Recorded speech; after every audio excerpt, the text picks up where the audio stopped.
La Fraîche Morning. Que ressens-tu quand tu manges ce que tu aimes? Ça me rappelle mon enfance. Ah, c'est trop bien. Il y a des choses là, on ne peut pas mettre les mots dessus. Le temps s'arrête. Ça me met de bonne humeur. Non, je ne peux plus m'arrêter. Ça passe par mon cœur. Et toi? Princesse Tati, un sucre issu des meilleurs champs de canne de chez nous. Profitez dès aujourd'hui des nouveaux emballages Princesse Tati dans vos points de vente habituels. Princesse Tati. Le grand sucre. Des petits bonheurs. La Fraîche Morning. Urban FM 104.5, la station urbaine, on est avec Jean-Paul. Jean-Paul, bonjour. Bonjour la fraîche. Alors, aujourd'hui c'est jeudi, on fait combien d'années en arrière? Jeudi 6 août, nous repartons 75 ans en arrière. Aujourd'hui, le Japon commémore les 75 ans de l'explosion de la première bombe atomique de l'histoire de l'humanité. Donc c'était le 6 août 1945 à Hiroshima. Alors 3 jours plus tard, bien entendu, le 9 août, il y aura une seconde bombe qui va exploser à Nagasaki. Alors, ce qui est intéressant dans cet événement, c'est déjà que à partir de là, évidemment, le monde bascule dans une autre ère au niveau de, si tu veux, de la guerre. Dans une autre ère, pourquoi? Parce que jusqu'à ce moment-là, les armes principalement utilisées, c'était la poudre à canon ou bien la dynamite, donc le trinitotoluène. Donc, c'était des armes, des explosions étaient certes importante, mais quand même d'une capacité raisonnable. Là, on entre dans un tout autre niveau en termes de destruction, en termes de capacité de destruction, parce que la bombe atomique, même lorsque les Américains vont l'utiliser, la première fois, la toute première fois, c'était le 25 juillet 1945, c'était dans la ville de Los Alamos, au Nouveau-Mexique, c'était dans le cadre du projet Manhattan. À partir de là, ils vont se rendre compte qu'ils ont quelque chose de terrifiant. Mais même là, ils ne se rendent pas véritablement compte de l'ampleur, de la dangerosité de l'arme qu'ils possèdent là. Et c'est lorsque, évidemment, le colonel Paul Tibet, dans le bombardier B-52 qu'il va surnommer Elena Gay du nom de sa mère, va déposer cette bombe-là d'une longueur de 4,30 m, de 76 cm de diamètre et qui pesait 4,5 tonnes, qu'il va appeler Little Boy. Lorsque le colonel Paul Tibet va balancer la bombe à 8h15 heure locale à Hiroshima, il dépose la bombe, puis il fait un virage de 58 degrés, il met les gaz parce que c'est ce qu'on lui a dit de faire. Et donc lorsqu'il quitte la ville de Nagasaki, à peu près 46 secondes après qu'ils aient largué la bombe explose. Et donc l'explosion fait plus d'1 kilomètre de diamètre et s'élève jusqu'à 12 000 mètres de hauteur. Et même les ondes qui sont dégagées par l'explosion vont même secouer le B-52 alors qu'il était en train de faire demi-tour. Et là, les hommes, le colonel Paul Tibet et son équipage vont regarder en arrière et ils vont voir cette amasse de lumière, de feu, et ils vont être terrifiés, ils vont se demander, mon Dieu, qu'est-ce que nous avons fait? Parce que même eux ne se rendaient pas compte effectivement de la dangerosité de l'arme qu'ils avaient en leur possession. Et donc, à partir de là, évidemment, le monde, comme je l'ai dit, on bascule dans l'ère atomique. On n'est plus maintenant dans l'ère des armes dites conventionnelles, c'est-à-dire, comme je l'ai dit, les poudres à canon, les bombes à base de dynamite. Il faut savoir que les 4,5 tonnes d'uranium 235 enrichi, là, c'est ce qu'on appelle de l'uranium militaire, était l'équivalent de 13 000 tonnes de TNT. Imagine 13 000 tonnes de dynamite qui explosent au même moment. Donc la déflagration est terrible. Il faut savoir que sur la ville de Hiroshima, c'est 70 000 personnes qui seront tuées sur le coup, et les semaines ou les jours qui suivront, le nombre de victimes va passer à 140 000. Sur la ville de Nagasaki, c'est 80 000 personnes qui seront tuées le 9 août du coup, et les semaines et les jours qui suivront, on pourra également aller aux alentours de 180 000. Aujourd'hui, les experts estiment que le nombre de personnes tuées par le largage des deux bombes à partir du 6 août et du 9 août 1945 et des conséquences liées aux radiations, parce qu'il ne faut pas l'oublier, c'est une bombe qui dégage des radiations, et les radiations pour s'en aller mettent des années. Et donc le nombre de victimes directes ou indirectes liées à l'explosion de ces deux bombes-là dépasse les 500 000 personnes.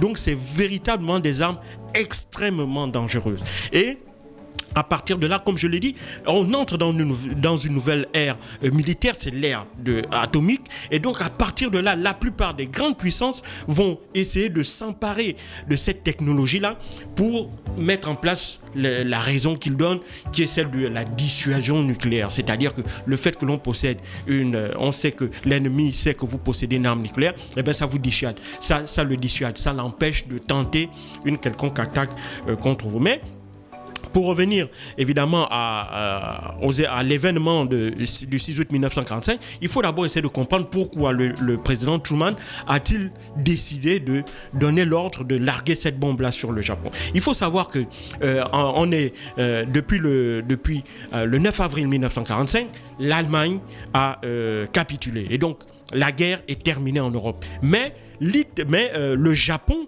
lui, n'a pas capitulé. Donc le Japon continue à se battre. Et donc à partir... Mais pourquoi le Japon rentre dans la guerre?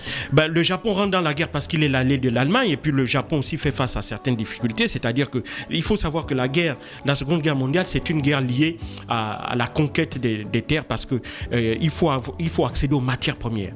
Or, le Japon, du fait du traité de Versailles, a perdu la plupart de ses colonies. Et le Japon aussi ne possède pas de colonies.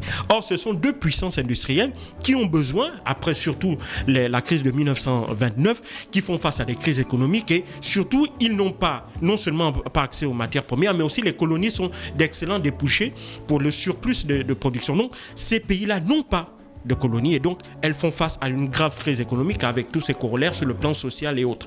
Et donc le Japon et l'Allemagne ont besoin de nouveaux territoires. Et c'est comme ça que l'Allemagne va décider de sortir du traité de Versailles, décider de sortir de la Société des Nations, va décider de se réarmer. Et donc, à partir de 1938, va repartir à la conquête de nouveaux territoires avec l'invasion des Sudètes en 1938, en 1939 avec l'annexion de l'Autriche à travers l'Anschluss, et puis le 1er septembre 1939, l'invasion de la Pologne. Donc c'est ça. Donc en 1945, l'Allemagne a capitulé et reste le Japon. Le Japon, lui, ne veut absolument pas capituler. Il faut savoir que les Japonais s'affrontent avec les Américains non seulement dans toute la partie de l'Asie, mais aussi avec les Occidentaux en Chine, dans la région de la Mandchourie. Et donc, le Japon, lui, continue. Et quelques semaines, en juillet 1945, les Américains vont lancer une invasion sur l'île d'Okinawa. Et cette invasion-là va être extrêmement sanglante parce que les Japonais vont faire face à une résistance de toute épreuve. Il faut savoir qu'à peu près 7500 soldats américains seront tués sur l'île d'Okinawa. Et donc, le général Eisenhower, qui est le commandant en chef des forces alliées, demande à son état-major de lui faire une étude statistique sur la probabilité du nombre de morts que pourraient avoir les Américains en cas d'invasion du Japon. Donc, une invasion à l'image de ce qui s'est passé en Allemagne, c'est-à-dire une invasion conventionnelle. On envoie des troupes au sol ou par les airs ou par tous les moyens pour essayer de conquérir le terrain. Est-ce que c'est de manière c'est dans la même lignée de l'attaque du 7 décembre 1941 de Pearl Harbor? C'est une conséquence. Et ça, je vais y revenir plus tard, donc dans les justificatifs. Donc, le général Eisenhower demande à son état-major de lui faire une étude, de faire des probabilités sur le nombre de soldats américains qui pourraient être tués s'ils font une invasion, à l'image de ce qu'ils ont tenté et ce qu'ils ont réussi à faire avec l'Allemagne. Et là, l'état-major fait savoir à Eisenhower que, évidemment, il y a un risque énorme de mort chez les soldats américains, étant donné la capacité des Japonais à résister. C'est-à-dire que eux, ils ont, du fait de la tradition japonaise, notamment, il faut pas oublier que les soldats sont formés à la culture des samouraïs, c'est-à-dire que on ne se rend pas, on combat jusqu'à la mort, et donc les Américains qui ont fait face à cette résistance-là sur l'île d'Okinawa se disent que si on va là-bas, il y aura un plus grand nombre de pertes. Et donc, les chiffres avancés au général Eisenhower font état de à peu près au minimum 500 000 soldats américains qui pourraient être tués. Étant donné le nombre de soldats, des pertes énormes déjà que les Américains ont subies en Europe, notamment du fait de la guerre qui a permis l'invasion et la conquête de l'Allemagne et donc la capitulation du régime nazi, les Américains ne sont pas prêts à encore sacrifier autant de soldats sur le sol japonais. D'autant plus que l'opinion publique ne suivrait pas. Et donc, quelques années auparavant, déjà dès 1939, avec les évolutions de la science, il faut savoir que, par exemple, en Europe, des travaux sur la radioactivité avaient permis de mettre en évidence la capacité de déclencher des réactions en chaîne qui provoquer ce qu'on appelle la fission nucléaire, donc le fait que des atomes se cassent pour former d'autres atomes. Et donc, c'est cette cassure des atomes-là qui était extrêmement libératrice d'énergie. Et donc, à partir de 1939, notamment en mars 1939, une équipe de chercheurs français va réussir la première fois à réaliser cette réaction en chaîne-là. Et donc, théoriquement, à partir de 1939, on sait déjà qu'on est capable de créer une réaction en chaîne qui pourrait techniquement mettre en œuvre une bombe, une arme d'un nouveau type. Et donc à partir de 1939, des physiciens des physiciens européens qui sont réfugiés aux États-Unis rentrent en contact avec Albert Einstein, qui lui aussi est réfugié aux États-Unis parce qu'il a quitté l'Europe au début de la guerre. Ces physiciens-là demandent à Albert Einstein, qui est en contact régulier avec le président Roosevelt, demande à Albert Einstein de convaincre le président Roosevelt de financer la recherche sur l'énergie atomique, parce que à partir de là, on sait qu'il y a la possibilité, il y a des armes d'un nouveau type qui peuvent être créées à partir de la recherche nucléaire, et pour eux, il est absolument vital de tout mettre en œuvre, de créer cette arme-là avant les nazis, parce qu'il faut savoir que la plupart des scientifiques, les chercheurs nazis aussi, allemands, cherchent à mettre en place de nouvelles armes. Et donc, ils font part de leurs craintes au président Eisenhower, au président Roosevelt, par le biais d'Albert Einstein, que si les Allemands parviennent à créer avant tout le monde la bombe atomique, cette arme-là, ils seraient assurés de remporter la guerre. Et donc, à partir de 1939, le président Roosevelt va décider de réunir un certain nombre de scientifiques et de militaires pour essayer d'étudier la possibilité de créer une arme à partir de l'uranium. Et c'est ainsi qu'est né le projet Manhattan, qui va débuter au printemps 1942 dans la ville de Los Alamos, dans l'état du Nouveau-Mexique. 2 milliards de dollars seront dégagés pour la mise en œuvre de ce projet-là, qui sera dirigé par un physicien allemand, Oppenheimer, qui lui aussi avait fui le régime nazi. Et donc c'est Oppenheimer qui va lui développer à travers le projet Manhattan ce qui deviendra plus tard en 1945 la bombe A. Donc la première explosion aura lieu le 25 juillet 1945, mais quelques mois auparavant, le 12 avril 1945, malheureusement, le président Roosevelt décède. Et donc, lorsque le président Harry Truman lui succède, on lui fait savoir que on est sur le point de mettre en place une arme d'un nouveau type et qui est extrêmement destructeur. Et donc, lorsque le 25 juillet 1945, le premier test sur la bombe A est réalisé, et on lui fait savoir que, évidemment, il y a deux options. Soit on fait une attaque en bonne et due forme, on fait une conquête au sol du Japon, soit on utilise cette nouvelle arme-là qui aura l'avantage pour les Américains de déjà être plus destructrice, de créer plus de morts et surtout de saper le moral des soldats allemands. Et donc pour eux, l'utilisation de la bombe A pourrait en plus sauver des milliers de vies américaines qui ne seraient pas sacrifiées sur le sol du combat au sol. Et donc, le président Truman, lorsqu'on lui fait savoir que si on utilise une seule bombe de 4,5 tonnes, on pourrait épargner la vie de plus de 500 000 Américains, ça a pesé sur la balance. Ça, c'est la première raison.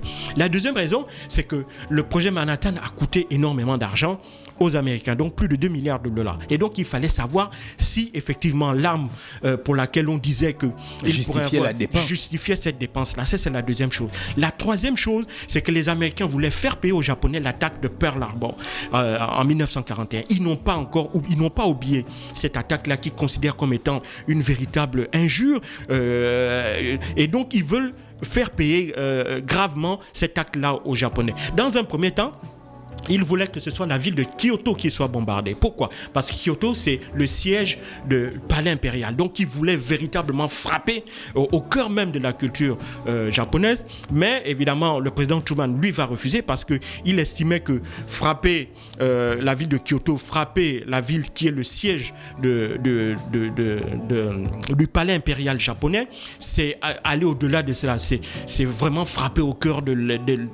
l'humanité même des Japonais. La culture, c'est ce qui est le socle même de l'identité japonaise. Donc lui ne voulait pas, pour lui la guerre ne doit pas aller jusqu'à la destruction même de l'homme dans ce qu'il a de plus important.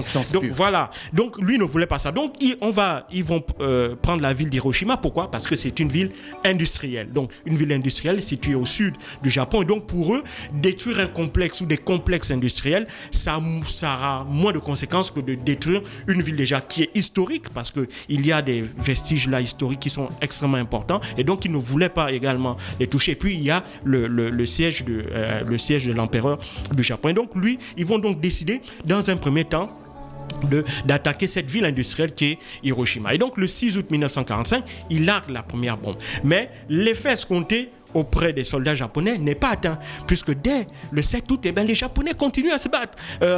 Ils sont surpris, et donc le président Truman, toujours encouragé par ce conseil, décide de larguer une deuxième bombe le 9 août 1945, et là cette fois-ci c'est sur la ville de Nagasaki. Donc la première fois ce sera 70 000 morts le premier jour, la deuxième fois ce sera 80 000 morts, et donc après sur le largage de la deuxième bombe le 9 août 1945, les Japonais le moral des Japonais est sapé, d'autant plus que jusqu'en 1945, ça il ne faut pas l'oublier, la Russie n'avait pas déclaré la guerre au Japon. Et donc les Japonais pensaient que tant que la Russie ne se battait pas contre elle, ils avaient une chance de pouvoir éventuellement remporter la guerre contre les Américains. Et lorsque, en juillet 1945, la Russie déclare la guerre au Japon et donc décide d'attaquer la Mandchourie, les Japonais se rendent compte qu'ils ne peuvent plus tenir sur deux fronts, un front face aux Américains et un front face aux Russes. Ça, c'est la troisième raison. La quatrième raison, c'est que on est dès le début de 1945, après la conférence de Potsdam, c'est là que commence la guerre froide. Et donc les Américains sont conscients d'une chose, c'est que à chaque fois que les Russes arrivent à conquérir des territoires, ils s'y installent. Et donc les nouveaux territoires conquis par les Russes, ce sont des territoires qui sont perdus par les Américains. Et donc eux, ils ne veulent absolument pas que les Russes puissent poser pied en Asie. Et donc il faut rapidement abréger la guerre. Il faut tout mettre en œuvre pour que la guerre soit abrégée, et surtout que les États-Unis remportent ce combat-là face aux Japonais sans l'aide de la Russie, pour empêcher que la Russie puisse, l'URSS de l'époque, puisse poser pied en Asie ou au Japon et essayer de conquérir des territoires qu'ils pourront garder par la suite sous leur influence. Et donc, les Américains vont pour cette autre raison aussi décider d'utiliser la bombe atomique pour obtenir la reddition des Japonais. C'est chose qu'ils vont obtenir, puisque le 15 août 1945, l'empereur Hirohito va officiellement annoncer la reddition du Japon, reddition qui sera actée le 2 septembre 1945 par la signature par les officiels japonais sur un porte-avions américain en présence du général MacArthur de la reddition du Japon. Donc à partir de là, évidemment, on va rentrer de pied, on est de plein pied dans la guerre froide. On est déjà dans la guerre froide, mais surtout, va commencer une nouvelle ère. C'est l'ère de la course à l'arme nucléaire. Donc, très vite, les puissances vont décider, les pays qui ont la capacité vont décider rapidement d'obtenir cette arme nucléaire-là. C'est ainsi que l'on va assister à la première course avec la Russie qui va ensuite obtenir l'arme nucléaire, puis la Chine. On sait que la Russie a aidé la Chine à obtenir l'arme nucléaire, et les Américains ensuite, pour essayer de contrebalancer, si tu veux, la domination de la Russie en Europe, parce que la Russie détenait là, les Américains vont donc donner la bombe, vont permettre à leurs alliés européens d'obtenir la bombe atomique, à savoir le Royaume-Uni, donc l'Angleterre et la France. Et puis, on le sait qu'à partir des années 70, évidemment, d'autres pays vont eux aussi obtenir la bombe nucléaire. C'est le cas du Pakistan, c'est le cas de l'Inde, c'est le cas d'Israël ou de la Corée du Nord. Mais même si, évidemment, ces pays-là, c'est dans un autre cadre. Alors, dès 1967, il va y avoir un traité qui va essayer de limiter la course à l'armement nucléaire. C'est ce qu'on appelle le traité de non-prolifération nucléaire qui était rentré en vigueur en 1967. Mais il faut savoir que dès 1971,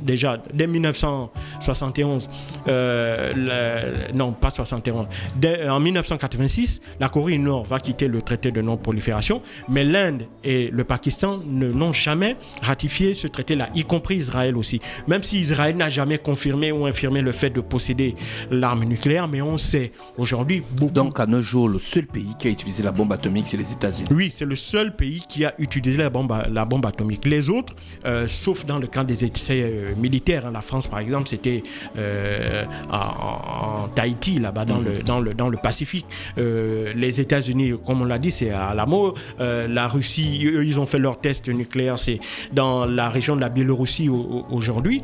Donc, ces pays-là, en dehors des tests pour évidemment prouver qu'ils détiennent l'arme nucléaire, mais ils ne l'ont jamais utilisée dans le cadre d'une guerre conventionnelle. Seuls les Américains l'ont utilisé le 6 août et le 9 août 1945. C'est la raison aussi pour laquelle, étant donné l'extrême dangerosité de ce type d'arme-là, que la décision de son utilisation n'est pas donnée aux militaires. C'est le politique qui décide de l'utilisation ou pas de ce type d'armement-là, parce que c'est extrêmement dangereux. Et donc on considère, enfin dans des pays organisés, considère que ce type d'arme-là ne peut pas être sous la seule responsabilité des militaires, mais la décision de son utilisation doit être au contraire mise entre les mains des politiques. Et donc depuis lors, pour le moment, officiellement, il n'y a que 9 pays au monde qui possèdent l'arme nucléaire. On a les 5 membres permanents du Conseil de sécurité, donc la Russie, la Chine, l'Angleterre, la France et la Chine, et plus 4 autres pays qui ne sont pas membres permanents. On a l'Inde, le Pakistan, Israël et la Corée du Nord. Bien entendu, pour le cas de l'Iran avait, dès les années 50, mis en place un programme nucléaire. Alors ce programme nucléaire-là, les États-Unis et l'Union européenne et l'ONU estiment que l'Iran a voulu se servir de ce programme nucléaire civil pour, en dessous, en sourdine, enrichir de l'uranium pour obtenir de l'uranium 235, donc de l'uranium enrichi à 90% minimum, ce qu'on appelle de l'uranium militaire, pour fabriquer la bombe atomique. Donc, c'est ce qui avait fait qu'à partir de 2010, l'Iran a été frappé de sanctions économiques, et l'Iran avait dû négocier avec l'ONU et l'Union européenne et les États-Unis, bien entendu, avec la signature, et la Russie, bien sûr, avec la signature de l'accord sur le nucléaire iranien qui avait été signé en 2015 à Genève, en Suisse. Malheureusement, en 2016, lorsque Donald Trump est arrivé, celui-ci a décidé, pas en 2016, en 2018, avait décidé de se retirer du traité, de l'accord sur le nucléaire iranien. Et donc depuis lors, bien entendu, l'Iran continue à mettre en place, à faire évoluer son programme nucléaire civil sous la supervision des Nations Unies, parce que les autres pays signataires, donc la Russie et les pays de l'Union européenne et l'ONU, ne sont pas sortis du traité et continuent donc de suivre progressivement l'évolution du programme nucléaire iranien. Donc à partir du 6 août 1945, comme je l'ai dit, on a basculé dans l'ère nucléaire. Donc on part des armes à feu avec la poudre à canon, avec la dynamique, les TNT et autres, et maintenant on bascule dans l'ère de l'atome, parce que l'arme atomique, c'est cette arme qui permet de casser les atomes, et donc le fait que l'on fracture ces atomes-là, c'est ce qui libère énormément d'énergie, et c'est ce qui rend cette arme extrêmement destructrice, extrêmement dangereuse. Et donc depuis lors, aussi bien des intellectuels. Le premier déjà en 1946, c'était Albert Camus, a attiré l'attention des hommes politiques en disant que là on a atteint le summum de la dangerosité, puisque là nous prenons presque pour des dieux. Avec l'arme atomique, l'homme atteint un summum en termes de capacité de destruction de l'humanité, et donc il commençait à partir de cet instant-là à attirer l'attention des dirigeants, notamment des dirigeants des pays détenteurs de l'arme nucléaire. Et donc depuis lors, Dieu merci, il n'y a pas encore eu d'utilisation d'armes atomiques. Ça ne veut pas dire que le risque n'existe pas, parce que si l'arme tombe un jour entre de mauvaises mains, eh bien, le risque que l'humanité bascule une nouvelle fois dans l'horreur, comme ce qu'on a pu assister, ce à quoi on a pu assister le 6 et le 9 août 1945, reste évidemment quelque chose de bien réel. Merci Jean-Paul qui est avec nous ce matin sur les 104.5 pour le brin d'histoire. On continue le Da Fresh Morning, on se retrouve dans quelques minutes, le temps de faire un tour en musique. Da Fresh Morning.